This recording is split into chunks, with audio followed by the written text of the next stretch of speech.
The development of Dodonpachi SaiDaiOuJou should have been a disaster. If you read developer interviews from the time, it seems like the game was created under the conditions of pure chaos, where the management team and development team were not on the same page. They weren't quite sure what the timeline was going to look like. And then when the timeline appeared, it was like, make the game now, really fast.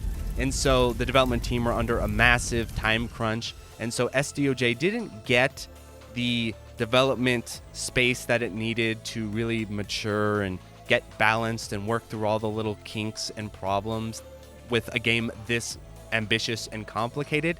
And it does show in the arcade version of the game. There's some really obvious oversights that you can tell, oh, they really just did not have time to playtest for some of this stuff. For example, the player hitbox doesn't work exactly correctly coding-wise, where what ends up happening is when you go to move left, it will lean right instead, but then when you go right, it leans right, so the hitbox always leans to the right when you move. And then, of course, there's the overflow glitch with the arcade scoring system, which essentially undermines the core design of the scoring system and creates a meta scoring system on top of the scoring system, which is all about just manipulating this overflow glitch. And so rather than totally engaging with what the scoring system was kind of going for, instead it's just all about, okay, how do you set up overflow? How many times can you trigger overflow? How do you make sure you have the best amount of resources for overflow to happen? And then all the other elements of the game scoring system really aren't all that important in comparison, which I know super players really enjoy. And I know there's a demographic of people who really enjoy the metagame on top of the game, and that's totally fine as a player.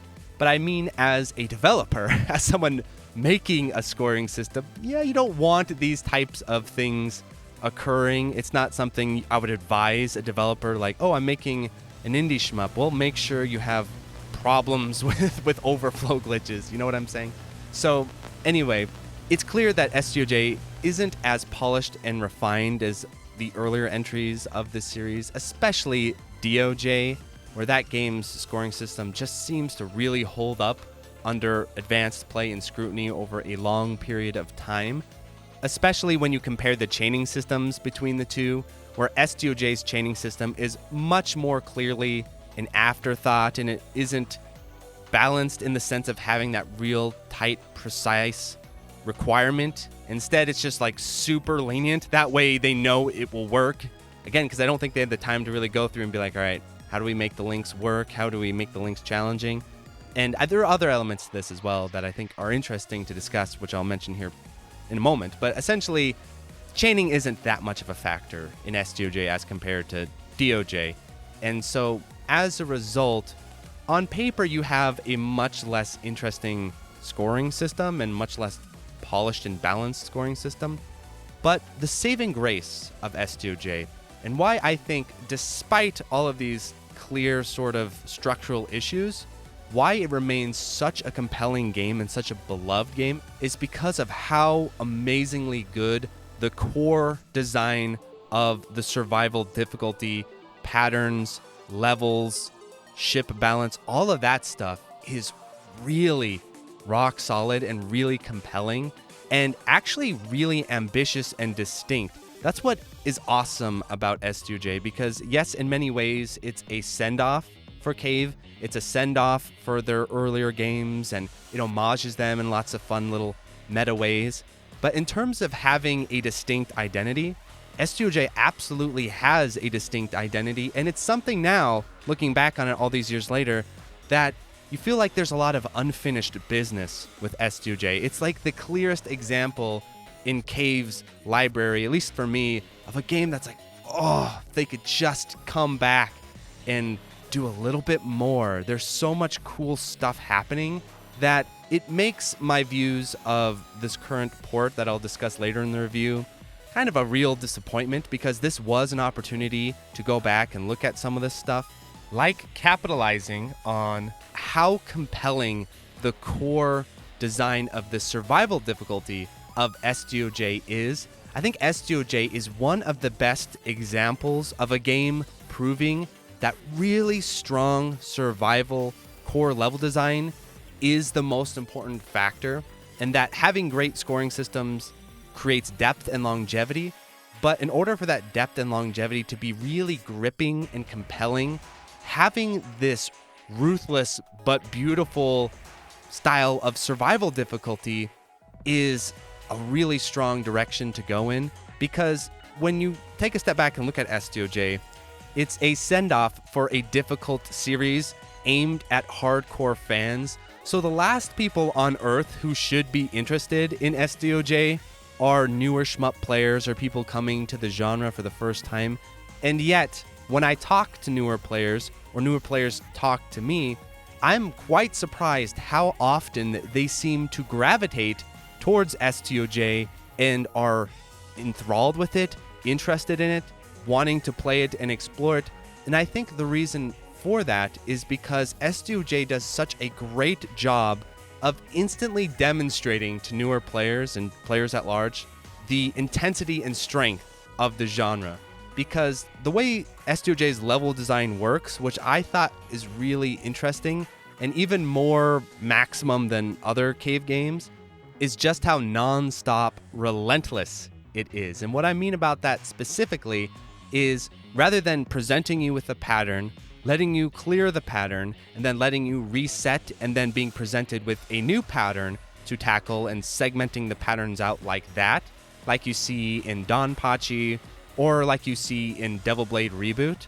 Touhou does this as well, where it segments out a lot of the patterns and a lot of the encounters, even in the stage design. And I do think that is one reason why Touhou is so approachable and digestible for newer players. SDOJ is the opposite philosophy here, where all of the patterns overlay on top of each other, and there are no more distinct links, or there's very few distinct links. And that's why I think, even though the chaining system of SDOJ isn't as deep as the chaining system of DOJ or DDP, at the same time, I'm not exactly sure if that matters as much with this game's approach to level design, because if the patterns always oversect on top of each other and the game's flying at you constantly, rather than you coming to it for some of those links, the game just comes at you non-stop from the beginning of the stage to the end. There really isn't such thing as a link anymore. So I don't know if the chaining system really matters as much in the long run anyway, because it doesn't really fit with the core concept as well as it does with the earlier Dodonpachi games. But the trade-off is that I think is really cool is it has a real snowballing effect. Normally in shmup design, in bullet hell design, in cave design, you have a really intense pattern, and then you have a little break and the mid-boss spawns. Think about this in Ketsui Stage 4, right? You have the pattern, then the mid-boss spawns, and you kind of reset. All right, you fight the mid-boss. SDOJ does something very interesting where the patterns just lead into the mid-boss. The mid-boss is just there while you're in the pattern. And so you have to literally exit a pattern and then enter the mid-boss's attack as the enemy patterns end. It's just compressing over the top of one another enemy encounters that is really interesting. And so it creates this between pattern flow that I think is something I would love to see explored in the genre more, because there are distinct set pieces in a lot of the stages, but since everything moves and flows so smoothly, you just are in them all of a sudden. It's not the same thing. Like, take Stage 3 Ketsui, Stage 3 SDOJ. You have the ship encounter. This is obviously an homage to the ship encounter in Ketsui.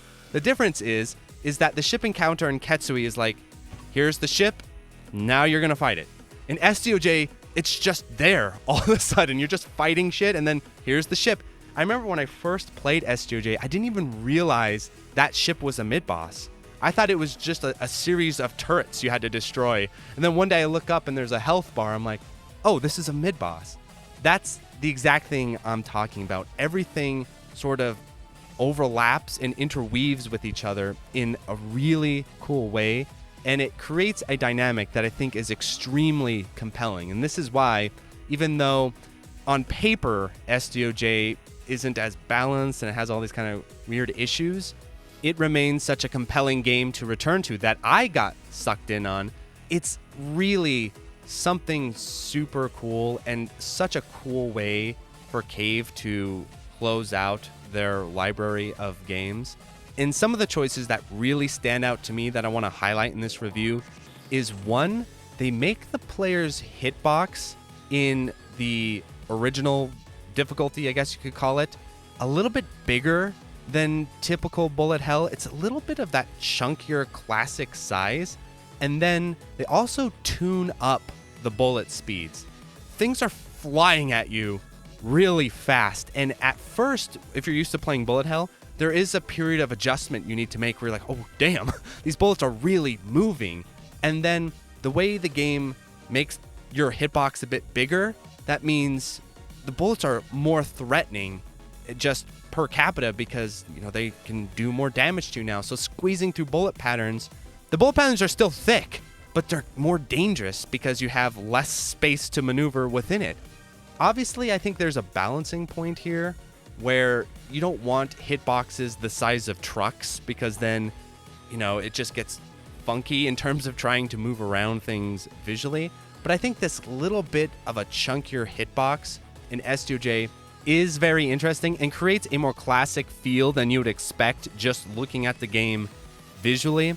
Another decision that it makes in terms of its enemy and level design that really stood out is how much it maximizes the screen space. I don't know if I've played a shmup that makes you really threatened at every area. For example, the way the enemies come down, they get really low on screen. They come all the way to the bottom. They will hunt you right at the bottom of the screen, and they move so quickly that you don't have that same amount of time to react to them that you normally get. And then on top of that, the game's gonna feel a little weird because things are moving faster, you're a little bit chunkier with your hitbox, and then things just whip at you in these kind of crazy ways. So normally what would happen is there'd be a pattern, you move over to the left, you're in this nice safe area, and you're like, oh, I've dodged the pattern. And you would have in other bullet hell, but in SDOJ, that pattern will come and whip across the screen at you. So in terms of its core difficulty, its core level design, its core pattern design, I think SDOJ is among some of the best in the genre, and one that I am really fascinated to continue to study, that I feel like I would love to see influence more games moving forward. And then on top of that, another thing that adds to SDOJ's overall longevity is just how insane its core survival difficulty is. I think this is something that indie shmup developers have kind of forgotten, because if you notice with a lot of indie Western shmups coming out now, their difficulty is, even in the hardest modes, you know, it's challenging, but it's not like SDOJ challenging. It's not the kind of difficulty where you see it and you're like, Cave, holy And I do think that's something that's really important not to forget. It's a core tenet of shmup design. It's a real pillar of the accomplishment of the genre, the appeal of the genre. And even though it seems absurd at times, look at Inbachi, clearly the most insane video game boss ever developed of all time. It took Japanese super players 12 years to finally beat, which they finally did very recently. So there's like one guy who actually has defeated Inbachi and technically cleared SDOJ. If you think about it, there is only one person on the planet who has technically even beaten this game in its truest form, which is absurd in a planet full of Japanese and amazing super players all around the world. So that's something that I think really contributes to SDOJ's mystique, and I think it's very well deserved, because that's something that no other genre can do. There's nothing equivalent to this type of design in any other game ever. SDOJ is like the one game with a boss that only one person in the world has ever managed to beat in the context of a 1cc. And so what we're going to do is, in part one, I've discussed my feelings on SDOJ as a game itself, which I think is fantastic, beautiful, a real master work in terms of its core design, made by legacy developers who really knew what they were doing, even though they were under this crazy time crunch. Their legacy skill as developers definitely carried the game through and made something awesome. And I highly recommend, if you are a Shmup fan, you give SDOJ a try. That being said, we're going to go to part 2 of the review, where I talk about the recent Nintendo Switch port, which is essentially just the Xbox 360 version, and talk about where I think this port has strengths, but where I also think there was a lot of clear areas for improvement, especially all these years later, all these resources later, and the slimming chance for more opportunities for this game to be worked on and ported. Because ports are not just a ROM that you dump and plug and play. That's something I've really argued against about on this channel, where I think the best ports are when the developers take the opportunity to take the game and really add in a lot more love and care and an ability to highlight its strengths and maybe even try to mitigate its weaknesses. It's the equivalent of the DVD release of a film, and the arcade version is like the theatrical version. It's limited in time and scope. It's limited in how many people can get to it when it comes out. And then historically, the film will be remembered and watched back on the home release. And so having a really good home release is very important. It would be like taking an amazing film, let's say Eyes Wide Shut, since it's Christmas, taking Eyes Wide Shut and then removing key scenes from it. Okay. And then putting it on like a lo-fi tape. And the world knows Eyes Wide Shut as this lo-fi tape. They don't have the full experience. And that is something I really want ports to capture. And that's a standard I hold ports up to. It's like, how good are you doing at capturing the theatrical version of the game? How are you replicating its arcade experience? Because that's the core experience. That's the intended point. But you want to make that more approachable and accessible to the rest of the world. That's the standard for ports for me. And that is why M2 shot triggers are held in such high esteem on this channel, because I think they get that and they get how to make this work super well, whereas other developers are more shaky on these grounds. So let's talk about the recent Switch console port.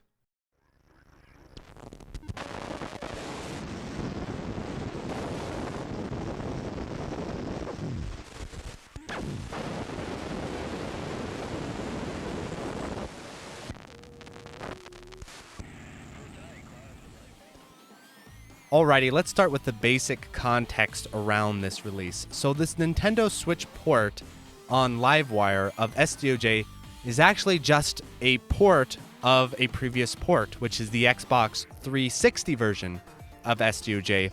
And it is a one-to-one port in terms of features, except it's missing the key feature of online leaderboards, which is kind of one of the main purposes of doing a current port of an existing port is, well, at least we'll get leaderboards again. So it makes sense. Oh, okay, they could just bring back the leaderboards on the Switch as a port, at least accomplish that. But that's not even here. So let's just talk about what's included in the Xbox 360 version of the port. So you have the arcade HD version. You have the 1.5 score arrange, which fixes the overflow glitch and does a bit more shifts to the scoring system. I think this is a very interesting version of the game's scoring system, and if I was really interested in playing it for score, this is probably the version I would play versus doing the overflow glitch stuff. To me, I'm not super into that, but some people love it. So you have both versions, that's great. And then you've got the Xbox 360 arrange, and I have to say, the Xbox 360 arrange of SDOJ is incredibly slept on. This arrange is incredible. It's actually really good, where you have the health bar and you can play perfectly on point all the way through the game up until stage 5 full health, and you can still just instantly die in stage 5. It's much more holistic in that sense, and I really like this type of approach, and I do wish we had a little bit more arranges like this. This is something that the shot triggers guys versus Cave themselves, you have to give it to Cave. They are so much better at these arranges than the shot triggers guys. I love the Destiny port, but outside of that, like, the shot triggers arranges are always kind of interesting, but not near the same level of quality as the official Cave arranges. And this 360 one is a real stroke of inspiration. It brings in this new ship type, but rather than having this OP ship type just hanging out in the original mode of the game, kind of like how Type Z does in Crimson Clover. And the problem with that is now it's like, why wouldn't you not always play Type Z? So I think it's great if you're going to bring in an overpowered ship that you give the ship its own mode, and then you can kind of play with the rules a bit. You give its own health bar system, scoring system, and it's also a little bit Garega-like at times, not fully, but because you are constantly trying to balance hypers with health with rank, there's all these sorts of funny rank manipulation strats you can do, like intentionally taking hits to drop the rank and then using hypers to regain the health.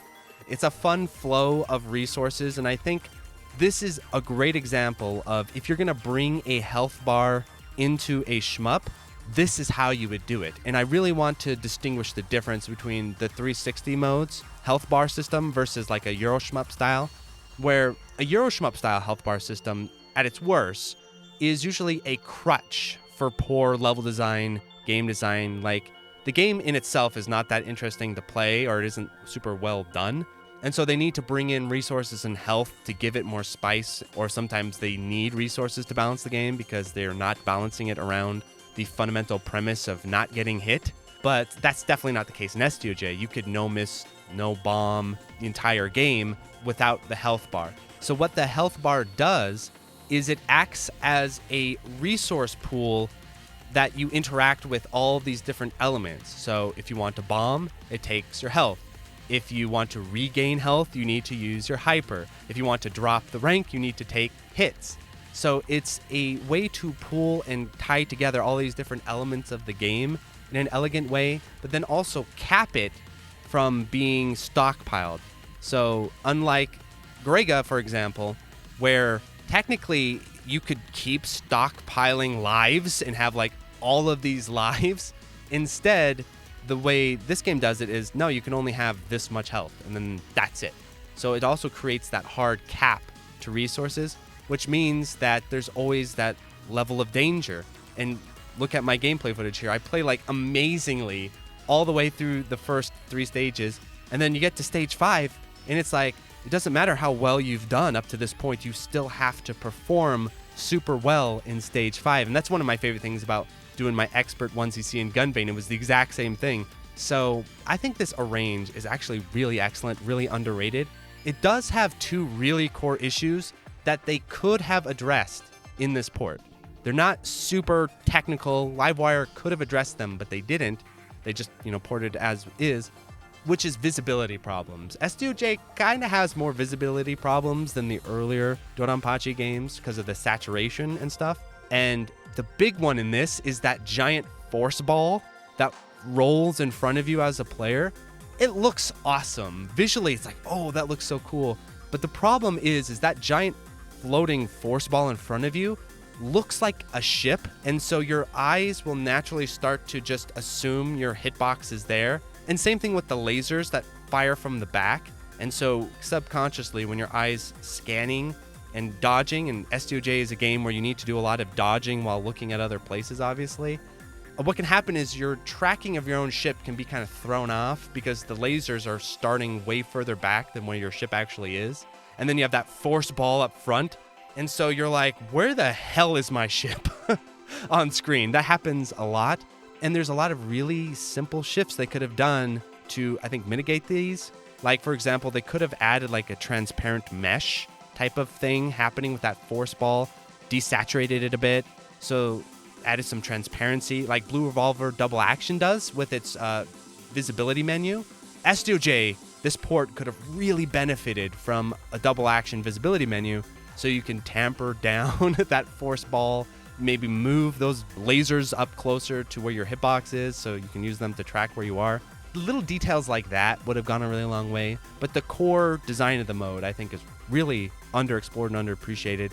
I think this is one of the main selling points of the port because you can't get it in emulation. It's distinctively tied to the Xbox 360 and by extension the Switch version. And another thing that the port does that I really haven't appreciated up until now that I really like is it has these unlockable perks. And if you're a real serious scoring player and stuff, you're not going to be super interested in these. But I thought they were really fun and kind of cheeky and added, again, a little bit more of that sort of playful replayability that I think the genre could really benefit from. So I thought this was a really cool idea. And I wish we would actually see more stuff like this coming forward. Just fun little ways to experiment and enjoy the game. You want to play SDOJ with a tiny hitbox? Oh, you can. You can play it with a really tiny hitbox. So stuff like that. And I could see that, again, being runs people do in streams or for fun. So I really like that element of the port as well. And then another Achilles heel that didn't seem like a big deal at the time, but I think has become more of a problem in retrospect, is the lack of checkpoints in the stage select and the way the checkpoints work on the boss select. Because the lack of checkpoints in the stage select really hurts SDOJ specifically because, like I said, it's so densely designed stage-wise, and because the patterns overlap with each other so much, it feels like at times if you want to practice parts of the stage, you like have to run a marathon to then practice a few free throws, essentially. There's too much to push through to get to certain sections, and so it's not really very efficient for practice, and over time, it gets really exhausting to try to practice this game with just these limited amount of checkpoints. You just have start, mid-boss, end boss. And then on top of that, when you get to the boss select checkpoints, those are brutal because rather than just spawning you right into the boss, which with the shot trigger save state system, not only can you have as many checkpoints as you want, which is beautiful, but also you just can save state right on top of that boss. Obviously, they can't do save states in this type of port, but what they can do is really good checkpoints. And I've seen a lot of indie shmups using this a little bit more, and I think it's much more effective. Zero Ranger has these, Gunbane has these, Blue Revolver has these, and Livewire could have added these. And just adding in checkpoints would have made the port worth it, in my opinion, for just the average player if they don't want to deal with emulation and stuff, because despite some of the other issues we'll talk about with the performance side of things, at least having the more checkpoints, okay, now I can at least segment the game up and practice it a bit more efficiently. But no, they didn't go in and add checkpoints. They didn't add in an online leaderboard. And then on top of that, they didn't add any visibility options or correction, which would have been a really easy win, where maybe you could dim the background a bit. That could have been an easy inclusion that would have been great. Same thing with screen filters, which you can do in Final Burn Neo, by the way. I've just discovered these, and these are ridiculous, but they can be really fun at times. So even emulators have these now, but nothing was included there. They literally added nothing to this port. It's just a worse version of the Xbox 360. And then, of course, the elephant in the room, the core question that I asked the day I saw this announced, which is, all right, what is the input lag situation with SDOJ? Because if we go back and look at the 360 port of SDOJ, this was always my most difficult problem with that port. The 360 version of SDOJ is 4 frames of input lag, and I retested all of this, by the way, for the review. And all of the input lag tests are all done on the same monitor with the same controller, all the same hardware. So even if the exact numbers are always a little bit like, is it 4? Is it 4.5? At least you can tell that whatever my numbers are, they're consistent across the tests. So you can use them at least as a mode of comparison. And so it did match up with my original test though. Yep. Xbox 360, 4 frames of input lag. And the Xbox 360 has this weird aspect to it where if you play it in 1080p, it doesn't technically add more input lag necessarily, but what it does is it adds in this weird hardware slowdown like of the 360 shit happening. And I showed this in a really old video of mine. If you drop down the Xbox 360 port to 480p, it literally plays the game faster and more smoothly, which is odd, but it definitely feels like an improvement. So 360 owners, if you want to play the port, play it in 480p. And then we have the Switch version, and this could have been at least one thing to set this port apart. All things considering, if they got that input lag down to 3 frames, or 2 frames would have been insane on the Switch. I don't even know if that's possible, but at least 3 frames, that would have been a real improvement. And maybe even matching the 4 frames would have been sort of acceptable. But no, it is in fact a bit laggier than the 360 version. It goes out in 5 frames, which in isolation is not that much of an addition. It's not that bad of a porting job or anything. You're adding just 1 more frame of input lag on a Nintendo Switch. That's not like a terrible job from Livewire's side of things, and maybe that's like not even possible to overcome on the Switch hardware. But the problem is that the 360 version of SDOJ is already struggling with input lag issues, especially because of the core design of SDOJ is so intense and fast. You really feel that lag. And let me give you the SDOJ lag experience. You'll all experience this, which goes like this. When you first boot up SDOJ, whether on the 360 or on the Switch, your first impression is going to be like, oh, the lag doesn't feel so bad. It's not that big of a deal. Because in stage 1, it feels and moves so well. You don't feel the lag initially as viscerally as you would expect. There's sort of a smoothness to it. And then you hit stage 3, and you're expected to start dodging these really intense patterns. And then you keep going, and you're like, damn, this is really hard to dodge around stuff. It feels like you're playing on ice skates, especially if you have the comparison point of playing it on Final Burn Neo with much lower input lag. Like, once you have that comparison point, it is night and day. But most people don't have that comparison point. Your only experience with SDOJ is this sort of ice skate version of it. And so I think that really damages your perception of the game's design overall. But the real issue here is that it's already struggling with this. And then on the Switch, it's struggling with it even more. You will get that SDOJ input lag whiplash. It will set in. And so 5 is a lot, especially for a cave game. And fun fact, just to leave no stone unturned, I got curious and wondered, well, what is the input lag on handheld mode? So if you play in handheld mode on the LCD version of the Switch, you actually get an extra frame because the display lag of the LCD is more than the extra dock lag from the Switch. The Switch is just a lag nightmare. I've talked about this on the channel over the years. There's no escaping it, no matter where you go. So if you played in handheld mode on the LCD version, it's 6 frames of lag, so you get an extra frame of lag there. And then here's the funny thing. I have a Switch Lite now, and I tried it on my Switch Lite, which has a different screen than the LCD version, and it's actually a frame faster. The Switch Lite, despite being tiny in terms of its screen space, is faster in terms of its display lag. And the thing about this that's sort of tricky is, like I said, it's not like fully Livewire's fault, because even a really low lag port on the Switch just has extra lag because of the hardware.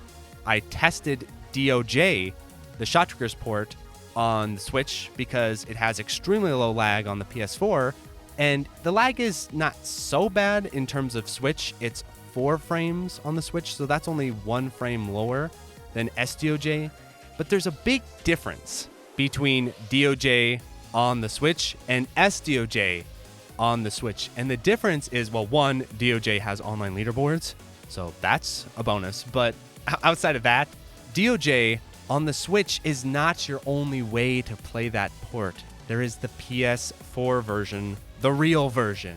And so that's how I always sort of separate the Switch to PS4 versions of the Shot Triggers ports. It's like, okay, the real version is on the PlayStation 4. If you want the handheld version, that's on the Switch. But SDOJ does not have a PS4 version, and so you're just stuck with the laggier Switch version. If they made a PS4 version of this port, who knows? Maybe they could get that lag down, and then maybe it'd be a bit more worthwhile. And then they could bring back the online leaderboard while they're at it.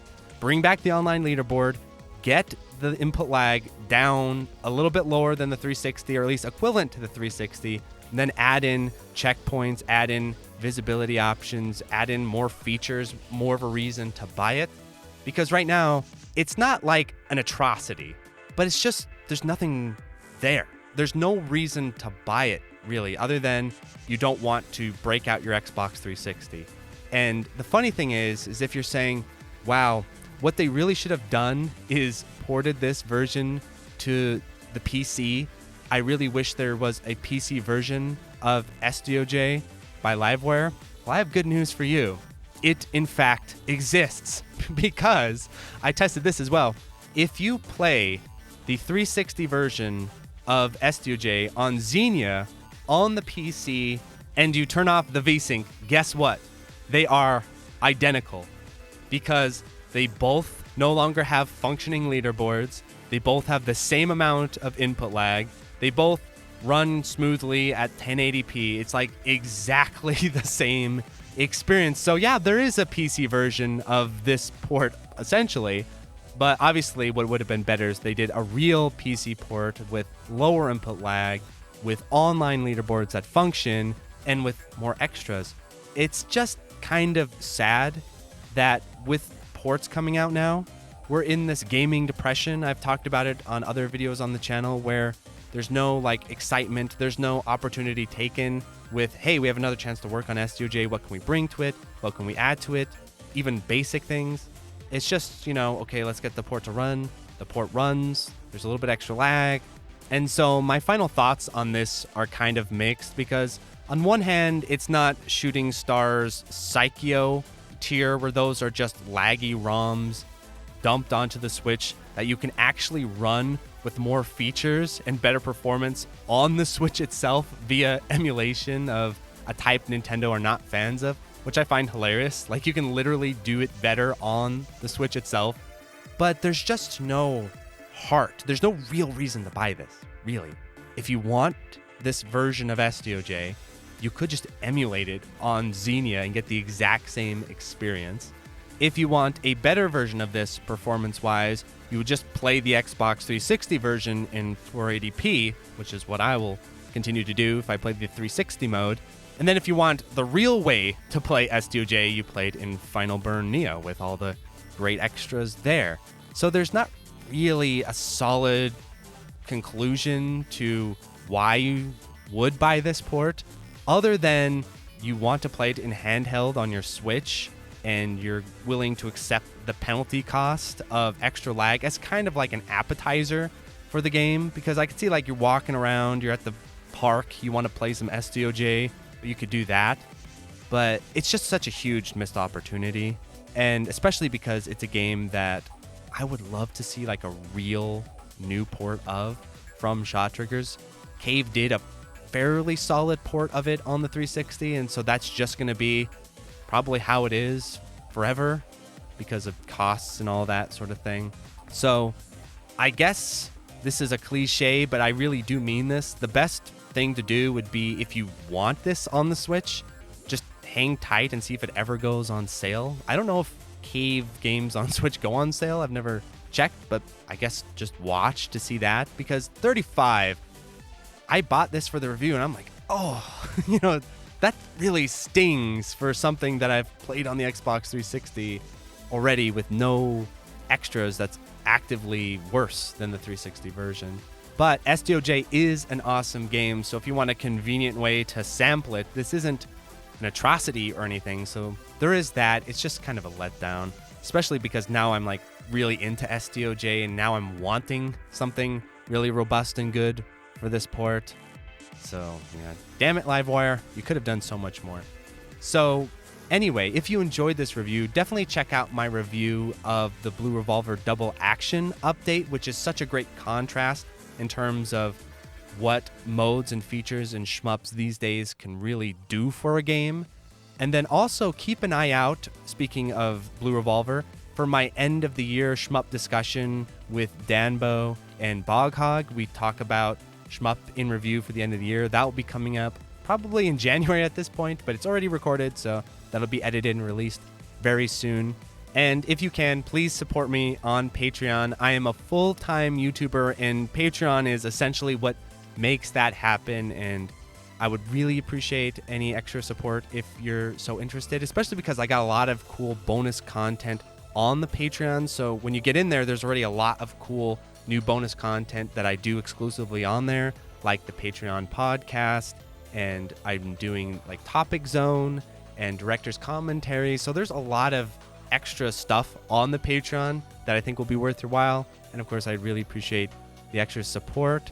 And shout out to Akihabara Arcade in Colorado, who are the hosts for Shmup Slam 7. So at the end of the videos, I have this little slide to remind you about Shmup Slam 7 coming up, which will be a really fun time, and also thank Akihabara for hosting the event. It is a huge relief, and I think will be an awesome synergy venue for Shmups, and he's a huge supporter and fan of Shmups, so it's going to be a really awesome time and a special event. So if you can make it out in person, I think that will be really cool. So the in-person sign-up is in the video description, and the online sign-up will be available around February.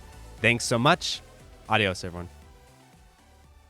So thank you to the $5 and $8 patrons, 100, Absconditis, Accepting Panda, Handheld, AJA, AJD578, Alistair Stevenson, Alexander Pfeiffer, Anthony A, Arcade Hell, Arrow Viper, Au Ally, Autonamed, Battle Mode, Bo, Ben Foster, Beto Dames, Blade Symphony, Boghog, Board Bismati, Borgie22, Red Cox, Rosif Swagman, Captain Rhodes, Chase Palumbo, Shaflip, Chronic Burnout 3, Christopher R, Flarecliff, Flay Binkley, Climby Coyote, Coast, Concrete, Cooksand666, Cooks and Soup, Corio, CSP 309,000, Des Audio, DRK, Dan Matei, Dances with Incels, Danchi, Darren Griffin, Dat Guy, Dave Hansen, David Aldress, David Crespo, Didaidan, Demian Smirnov, Desolus, Dimension Diver, Diodamke, DJ420 Praise It, Drano, Dr. Bosky, Duckies, Eduardo Aquinta, Edvard, Elvin Senesev, Eleanor Moon, Elias Alonso, Empty Disco, Eric Houdini, Esteban Lazama, Explosive General Games, Fabio Pichi, Falcus, Fenich, Fiskin, Five Side, Florida Sucks, Forbidden Dave, Frames Per Human, Francisco, Freckle Lord, Full Set, Game Soup, Retro Schmupper, Gods W Bomb, Gojira Green, GPM, Gustavo Sanchez, Hawk, Hausu, Pure Death, Von Harthy, HUD, Humongous, Jake Ryan, Jack Walsh, Jacob Grossman, Jacob Valenzuela, Jay McCarthy, J67, JLab, JBRPG, Jimmy Striggins, Jink Hans, JMV, John Kelly, John Longwalker, John Simpson, Josaka, Gameboy Guru, Josh Mayer, Julian Elwood, Jurgen, K, K2, Kane Evans, Ken 10082, Kill All Music, Kiss Kissian, Contain, Praise the Boys, Mangoblian, Ludwa, Luberta, Lord Harrington, Lorian, Luna Lalich, LZR Cuter, Mad Kabaticus, Malaise, Maplewood, Mario Simic, Mars Bar, Master Zeon, Matt O'Leary, Matthew Woodford, Maz, Minung, Meister, Metal Slime Drummer, Mewjam, Michael Polito, Michael McCord, Milady, Mike Mel, Milo Shamel, Mr. Mamma Mia, Mitward, Mitwid, Marogue, Monroe, Munsta Zero, Miles P, Queen Charlene, Nathaniel Davis, NCR Trooper Scout, Eco Pero, Neon Dagger Games, Nervous J, Ogre Mode, Okla Kugels, Oleg, Patrick Baseman, Paul Jablonski, Paul Osterman, Howell Perot, Peace, Pedro Perez, Philip Plus, PLP, Poor Little Pigeon, Poorly Written Protagonist, PRK, Psycho Blizzard, Gulan Jaeger, R2 Sinus, Ralph Trujillo, Random, Raul, Rapido, RC, Realskeen, Renholtz Time, Retrojet, Retro Man, Riff Mason, Rip the Jacker, Robert Chang, Rory Starks, Rolf015, Salmon Connections, Sam, Sanivo, Sarn, Scanline City, Seymour, Seesaw FW, Segfault, Shader Bunny, Chantak, Jazzy, Shifted, Shmup Junkie, Shmup Run, Sirapong, Social Kid, Spiders STG, Spongy, Steady AI, Steplable, Steve Fiction, Street Magic, Superfunk, Swoop, Synth Milk, Tanzarian, Tazrayu, The Boot Rex, The Dirty Screech, The N1, The Old Bensta, Thom McCarthy, Tim French, TK Productions, Travis Arbon, Troop Good Guy, Tsugumo, Turam, 2YU, Twest Please, Twilight EX, Tyler Olu, Unicorn Roots, Ursua, Ushimushi, Vic Viper, Video Game Enjoyer, Beautiful, Rena, Bulgari, Wabby Legs, What Is This? Your Nerdy Joe, Zachary Patton, Zeal, Zenryoku.